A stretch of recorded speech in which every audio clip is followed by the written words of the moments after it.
انت مش صابر، انت كده باللي بتعمله ده انت منتظر. ما هو ايه الفرق اصلا ما بين الصابر والمنتظر؟ تعالوا هنا بقى اعرفكم ايه الفرق.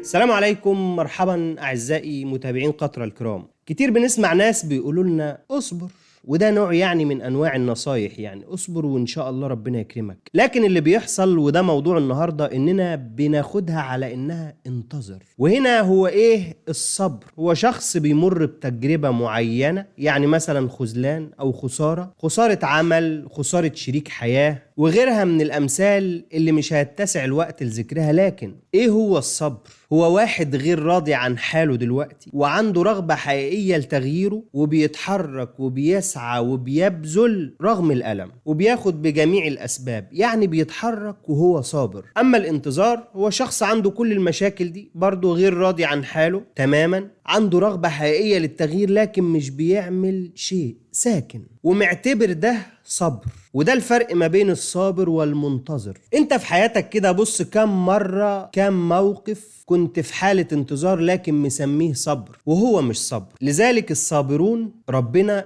بيديهم من غير حساب، تيجي تحسبها يمين شمال مش نافعة. جاب ده ازاي؟ يقولك معرفش. هو كان صابر، عنده رغبة جديدة لتغيير حاله اللي غير راضي عنه تماما، ومع ذلك صابر بالسعي، صابر بالحركة البسيطة، صابر باللي بيعمله كل يوم. ده مقام صبر. لما اختلط أمر الصبر بالانتظار باظت حياتنا كلها. مفاهيم مغلوطة مشوهة المراية، وبالتالي رؤيتك للهدف مش واضحة. بتبدأ تشك في حاجات كتير، ناسي تماما السنن الكونية التي لا تتغير ولا تتبدل. السنن دي مش هتتغير علشان حضرتك مسلم أو غيره. لو بصينا للغرب هتلاقي جزء كبير ناجح لفهمهم الحقيقي لمعنى الصبر، وإن الصبر غير الانتظار. الصبر ملوش علاقة بما عنديش طاقة أو ما عنديش شغف أو نفسيتي تعبانة شوية. الصبر يعني حركة مستمرة، يعني نقطة مية متتالية ورا بعضها باستمرار ممكن جدا تفحر عمق في الصخرة. ولو بصينا في المقابل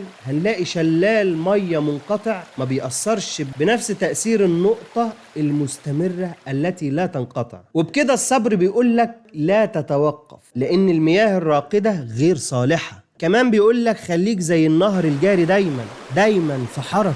بيقولك كمان خليك مرن، ما جاتش من هنا هتيجي من هنا. عمرك شفت مية ماشية في الفحل أو في القناية كده وقفت وقالت مش همشي من هنا؟ أكيد لا طبعا. عندها مرونة، بتشق لنفسها طريق، ومع التكرار والتواصل يوم بعد يوم أصبح مجرى كبير. الصبر مش كلمة دينية كلنا تعودنا عليها، الصبر ده أسلوب حياة كامل. وأنا شخصيا دي أول مرة أتأمل كلمة الصبر. جوايا حاجات كتير محتاجة تتغير وأنا رافضها تماما. مقام الصبر هنا إيه؟ هبدأ بأي حاجة. عندي مشاكل كتير، لكن من دلوقتي هبدأ بأقل حاجة، وبكرة وبعده، ومش هشيل فكرة الصبر دي من دماغي لحد ما يجي الحل. ما هو برضو خلينا منطقيين شوية، لا يستوي اللي دماغه في التغيير وعمال يحاول ويفكر ويقع ويقوم ويجاهد بحد مش في دماغه أصلا، أو حتى في دماغه لكن مش بياخد أي خطوة نهائي، أو يقولك أنا جربت كتير منفعش. هنا في مقام الصبر إنما يوفى الصابرون أجرهم بغير حساب. وبغير حساب دي مش بس راجعة على الآخرة، أكيد يعني راجعة على الدنيا، إن ربنا هيرزقك أو هيوفي لك أجرك بغير حساب، لأن الله